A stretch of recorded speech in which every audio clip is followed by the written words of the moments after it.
Our first scientific example is pouring soda into glass. As you can see, it's first class lever, and when the soda's up here, it's potential energy. And when I unscrewed the cap, which you did not see, it was a screw. And when it's hitting the liquid, it's kinetic energy. And the fizz is a chemical reaction. And of course, it was pouring into it, which was gravity.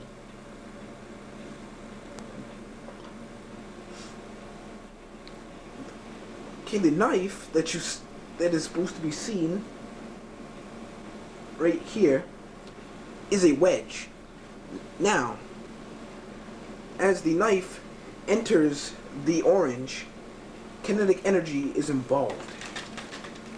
When this happens, the push is happening, which is part of a force. Now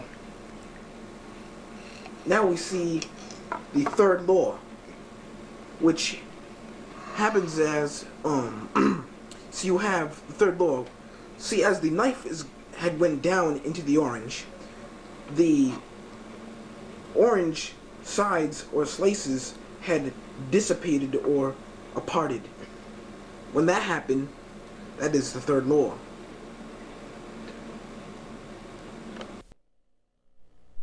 Our third scientific example is melting an ice cube. Now, as the igniter is turned on, that is an electromagnetic function. As we got here, we have heat energy. Now the heat energy is triggered by the electromagnetic energy, making a connection. See, as that happens, the ice cube is being melted. And now we have a physical change. See, as the ice cube was a solid, it is now being turned into a liquid by heat energy. And so as that's happening, we will see as it will turn into a gas.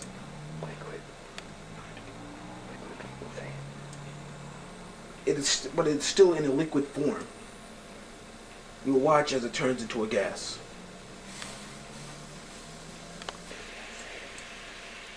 Now it's now a gas. As you can see there on the top, it is now into a gas form as it vaporizes.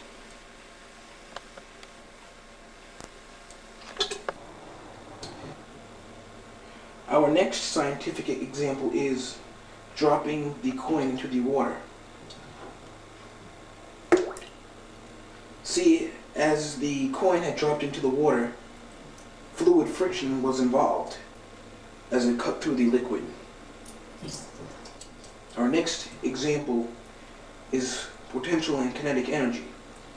As I hold the coin above the water, my fingers are holding the coin. That is potential energy. As I let go and drop it into the water, that is kinetic energy. The next coin in our next example is third law. As I drop the coin into the water, the coin drops through as the water particles jump out of the water. The coin goes down, the water comes up. As I drop the next coin into the water, the wave theory should be involved. The ripples in the water resemble the wave theory to create waves. And our next and final example is of gravity. As I drop the coin into the water, gravity is involved because the coin had dropped into the water.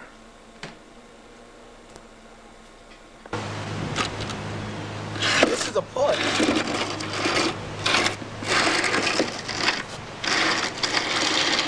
This is a pull.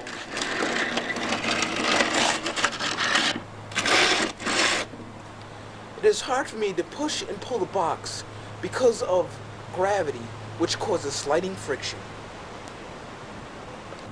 This is force due to gravity, because the gravity is pushing down on the box, therefore making the scale read what it's reading. This is an inclined plane. Instead of carrying the box up the steps, you can easily transport the box up the steps with the inclined plane. Is a shovel. You see, as I push it into the ground, the shovel is acting as a wedge, and it's the third law is involved because it is pushing the soil away, and of course kinetic energy. Now as I bring it up, the effort is right here, and the resistance is here, and the fulcrum is way up here, and it is a third-class lever. My bus is being held down by gravity. Gravity pulls down on it. Now these wheels and axles go through to the other side. Now these wheels and axles make it easier to transport it across the ground.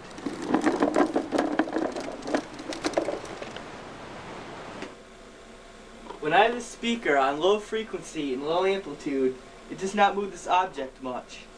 But if I have it on low frequency and high amplitude, it moves it a lot. I have to keep putting it in, it moves so much. Now if I have high frequency and high amplitude, it does not move it that much. It's high frequency and high amplitude.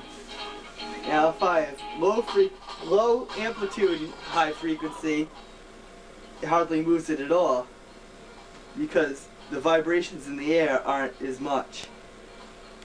Our next example is the electromagnetic spectrum. This little thing on the end of this remote transmits infrared light, which you cannot see with your eyes, but the stereo system can understand. I can play a tape from here.